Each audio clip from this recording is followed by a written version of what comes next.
All right. Hi, everybody. We are here with Jen Howlett again, talking about the impact of technology in her classroom and her role as a classroom teacher.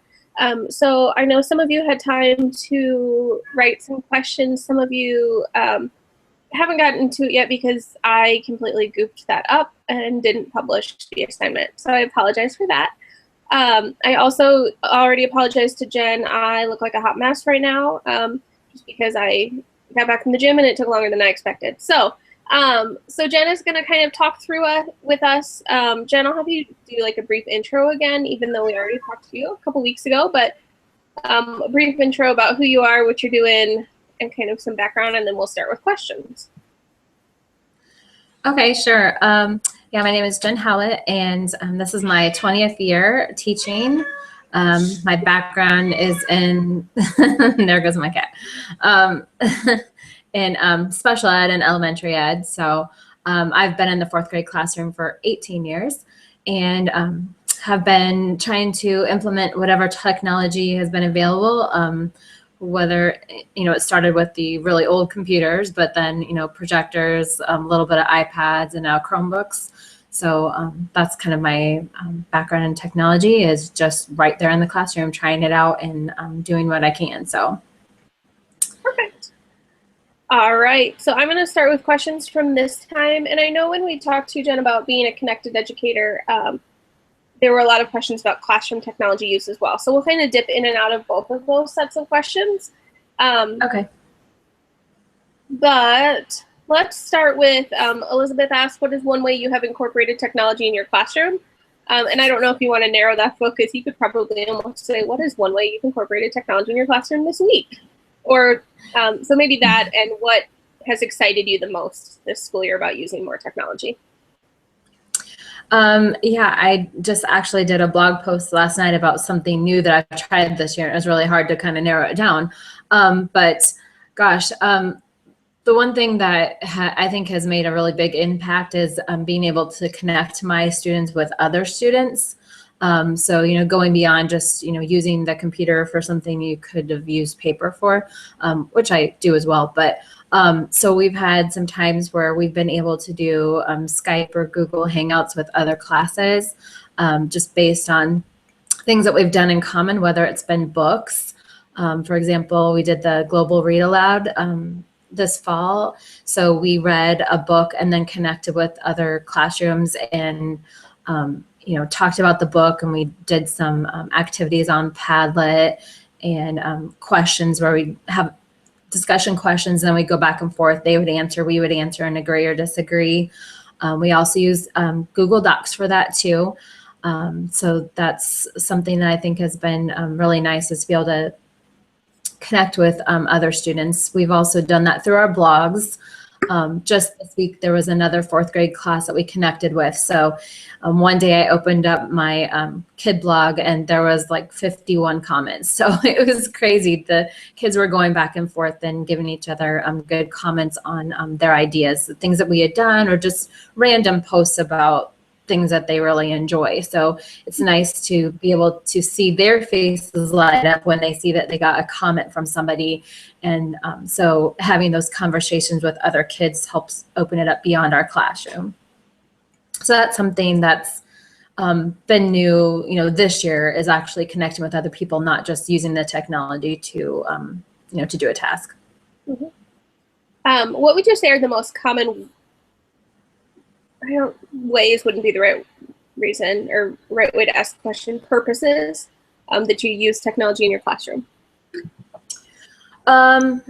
Definitely we're doing a lot of writing this year, using Google Docs and presentations as well.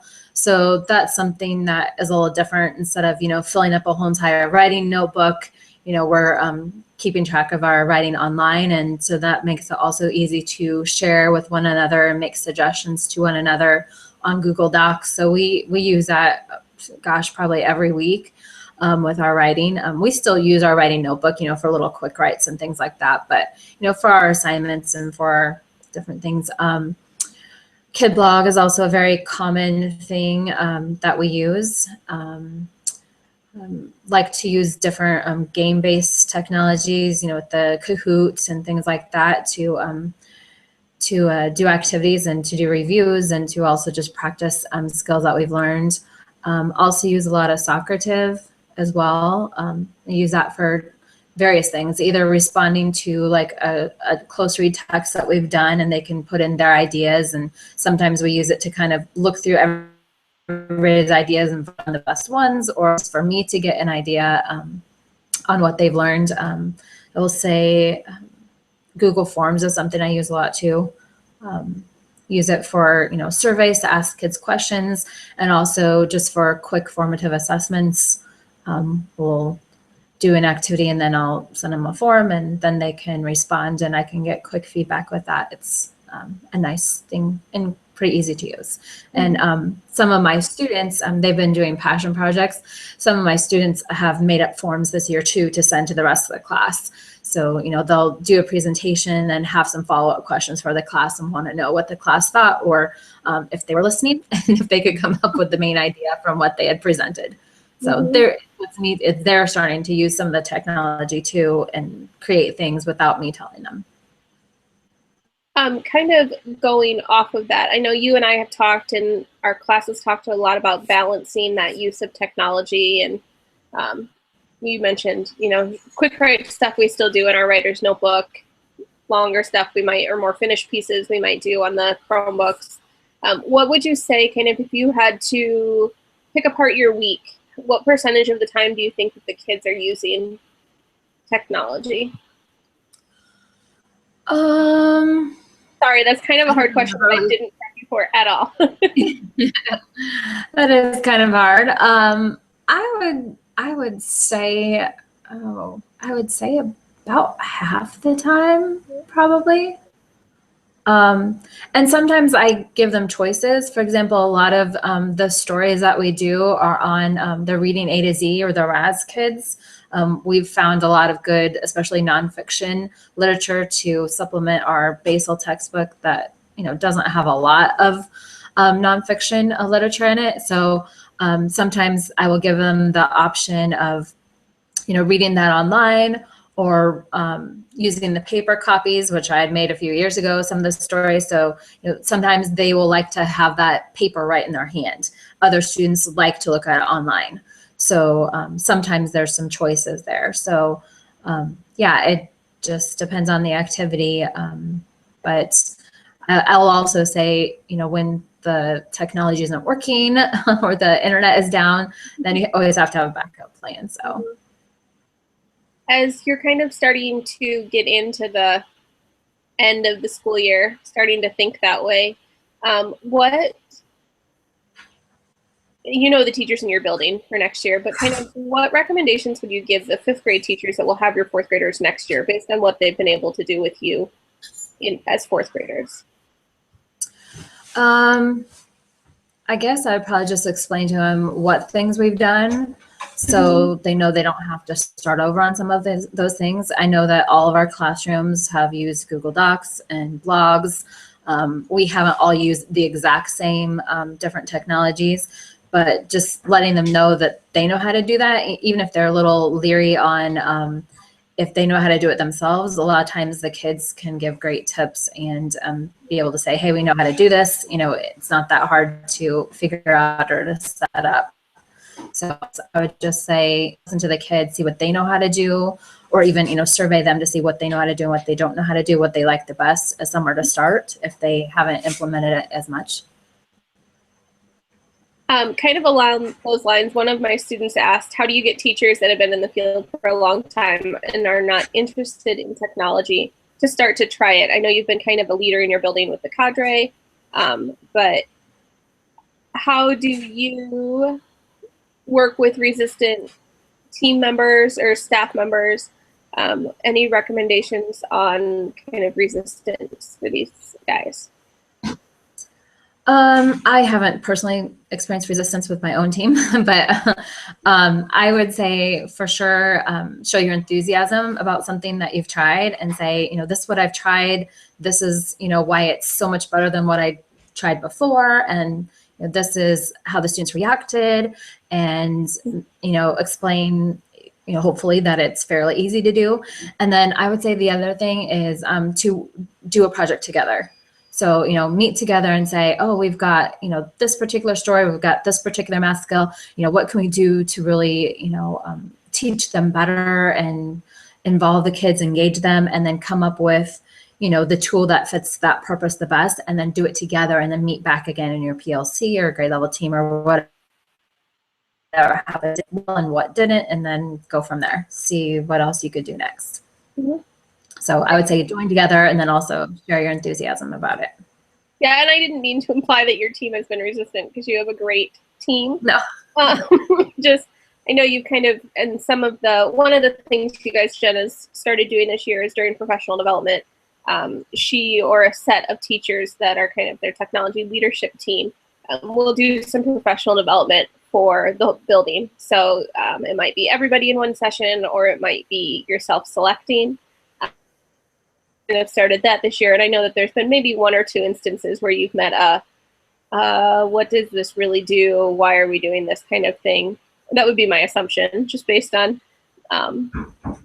history with other people. Again, not like pointing fingers at anyone in particular, but every tool you get different variations of comfortability with different people. So,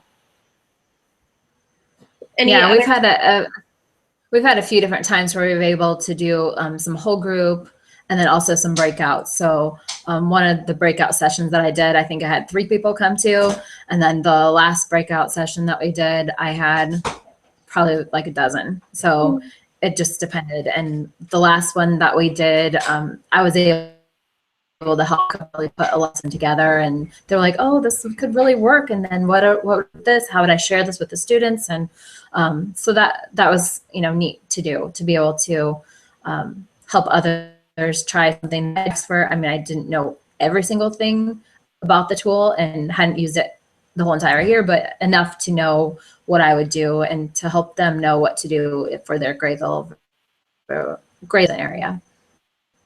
Good. Kind of along those lines, I'm differing off of our little scripted questions, but have you met any parents that have been resistant, or what has been maybe the parent feedback with the use of technology in your room this year? I wouldn't say that's resistant. They were really excited about the blogs when I explained that at the fall conference. And a lot of the parents have added comments to the blog, especially at the beginning of the year. Not so much lately, but you know, part of that is just, you know, maybe I just need to send a link, you know, in my email newsletter and say, hey, you know, we've written some new things. Your kids would love to have another comment. But yeah, they've been, you know, pretty excited about the different ways that their students have been able to do technology and do some new things. So haven't really had any resistance. I don't think that no one's come up to me and said, well, why are they doing this? Or, you know, how come they're going on this website or doing this particular thing? So. Very good. Very good. And I haven't gotten any emails. It was just a curiosity question more so. So I'm going to kind of skip around a little bit. I gotta find my right sheet.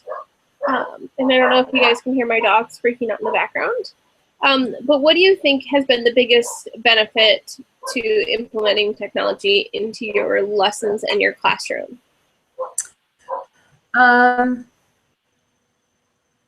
I would just say it's helped me also grow as an educator and do things in a different way, use new strategies. You know, instead of doing a worksheet or, you know, working out of a workbook, you know, the technology allows you to create more things, not to just regurgitate the answers. So I'm able to kind of see the student's personality a little bit more with some of the things that they're able to do. Gosh, I would also say it's just been a way for me to know that things are constantly changing.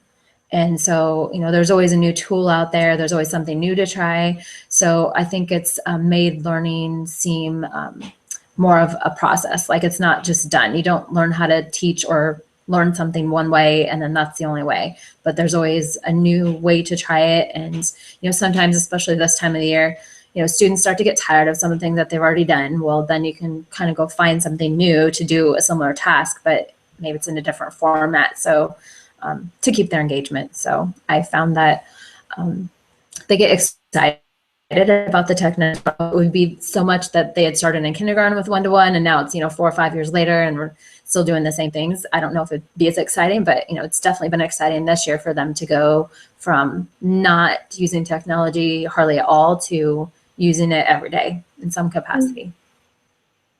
Do you think you are getting to kind of that point where your students pretty well, so you're offering up, I guess you said this a little bit earlier, more student choice? How do you structure that within your classroom when it comes to finding the appropriate tool for kids? How much kind of choice and self-selection do you let them do? Or where are you kind of at with that? I would say that we have like a million different choices. Sometimes it's just 2 choices, this or that, because then otherwise it's like I'm trying to kind of see what they're doing and manage a lot of different things and, answer different questions about different ways that they could do that. I may get there eventually where, I say, well, we're doing this project and you can do it, any of these different ways. But I would say this year I've also tried to not just throw 100 tools at them. We try to do a few things well before we add something else on. So as we grow, as a school, to have more technology and use it. And Uh-oh, you're frozen.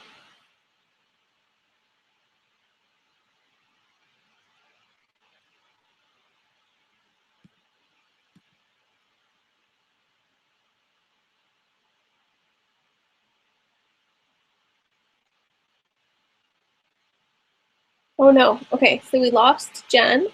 I am going to let this run for another second and see if she comes back. We'll try and invite her again as well.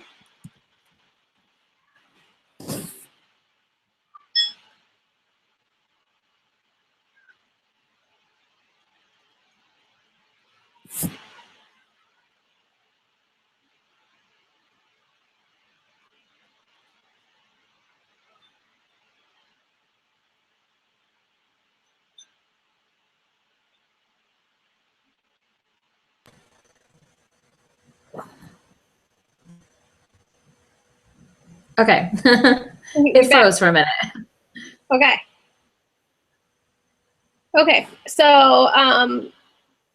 I lost you on student choice. I don't know how long I got you, but anything else you want to add to that before I kind of move forward? No, I just think that, as we, grow to have more technology and they're more used to it, we might have, more tools for them to use. But right now I'm just kind of trying to, keep their options open. And I'm forgetting what else I said.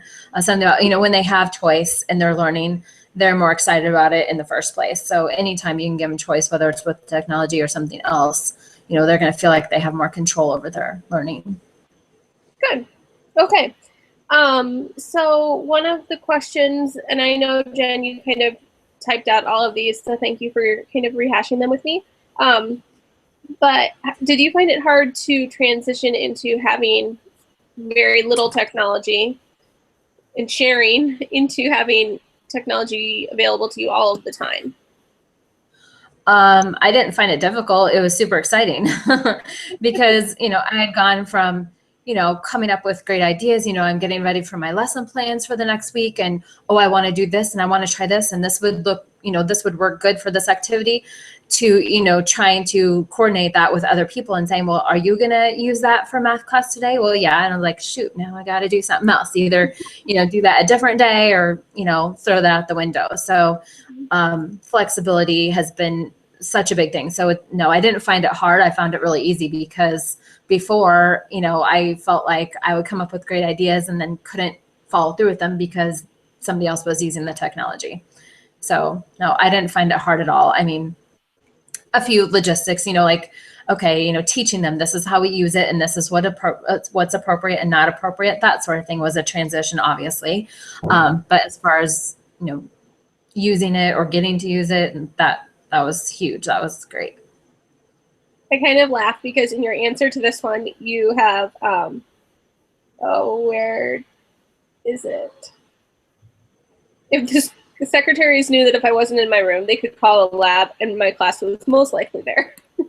Yeah, I was a big hog when it came to technology. When we first had like a projector that we shared, when we first had, you know, the lab that we could sign up for, you know, as soon as I found out that, you know, maybe some assembly wasn't going to happen or some, you know, all school thing outside wasn't going to happen, like I ran up there and like, you know, took the lab for 2 hours and like, okay, we're moving up here. We're going to do everything up here. So I was definitely a hog. Not a hog, you were just utilizing your resources.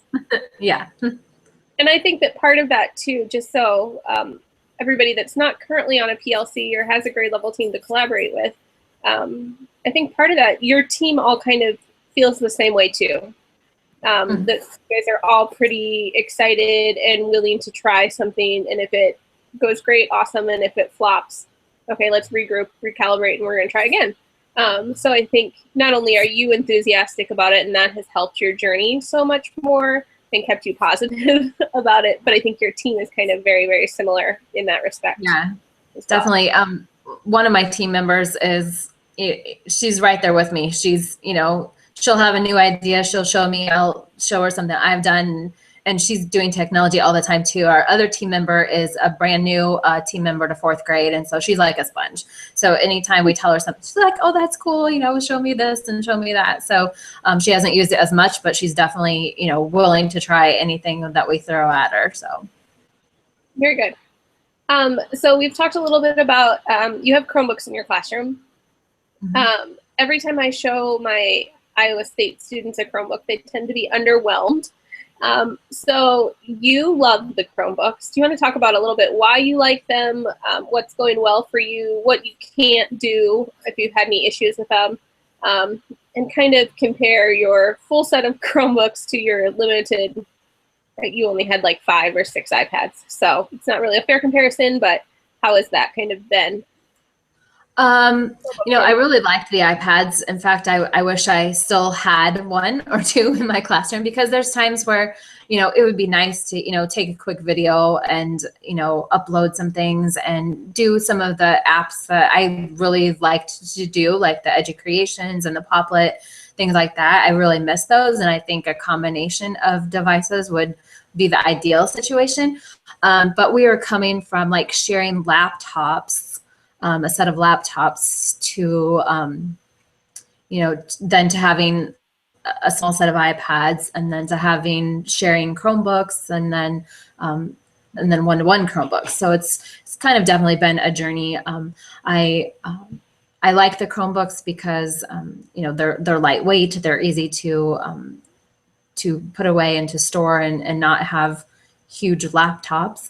But the thing that I think is the drawback is not being able to print. So that's something that back when we had the laptops, that was, you know, easier. They just, okay, here's where you're going to print to, go ahead and print. And so that's something that's a little bit of a drawback.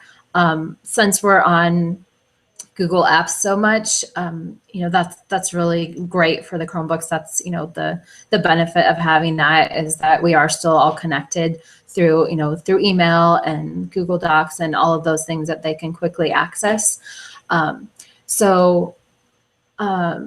Yeah, just being able to do that, I think, is a benefit. If they create something, want to share it with a friend, that's great. You know, a lot of things that we do are the Chromebook can do just fine with, you know, getting on the internet and going to different websites and things like that.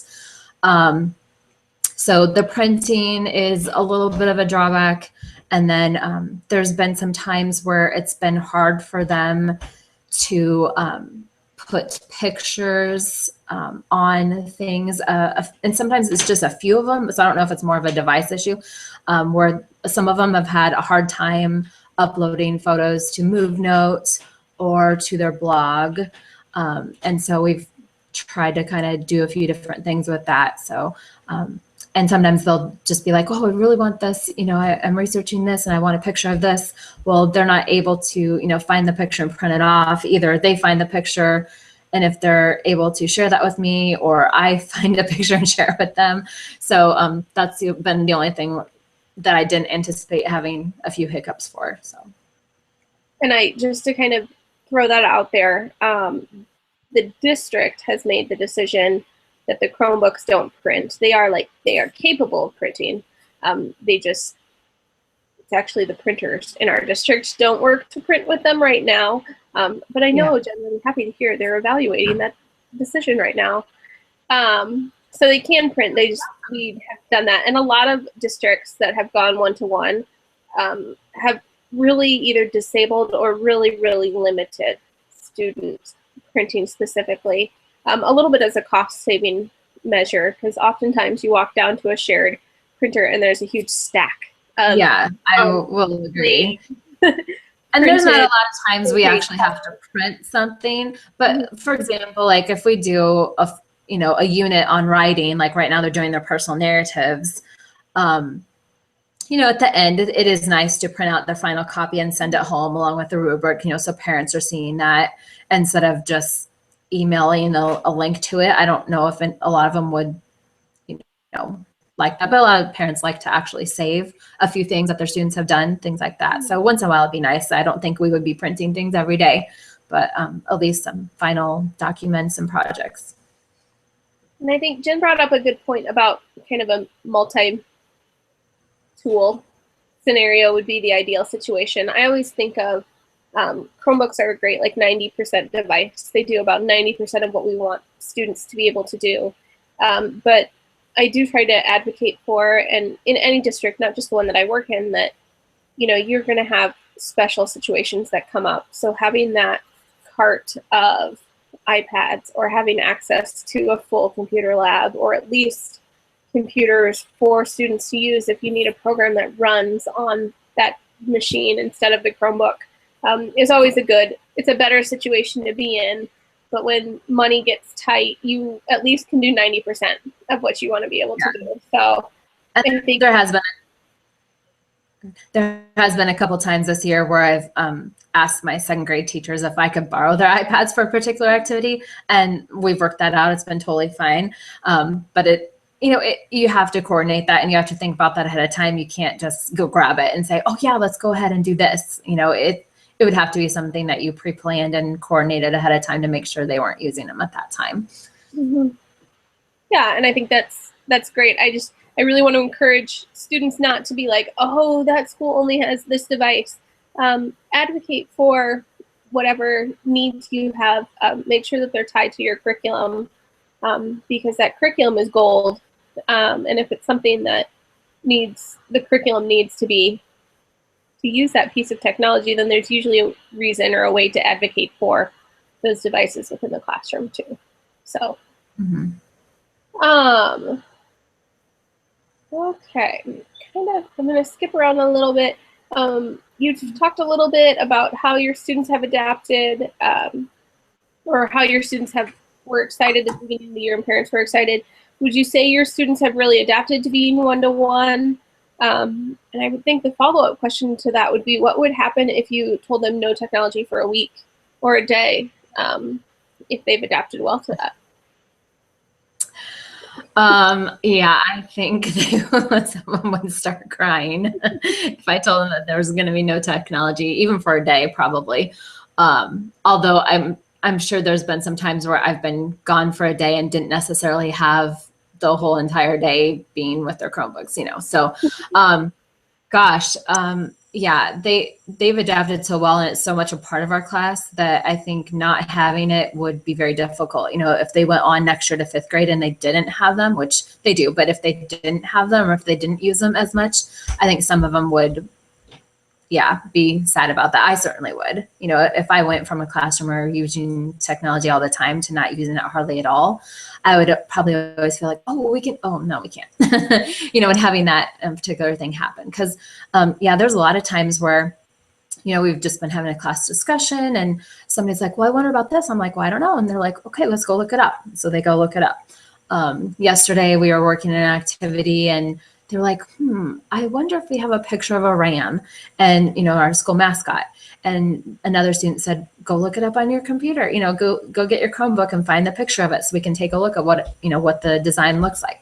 So it's just sort of like, how you would usually go get an encyclopedia or go get a book out, and so they're using that, but they just have access to the whole world instead of just what's in that book. Good. I think kind of as we start to wrap this up, looking towards the future for you, what are you most excited about with technology in your classroom?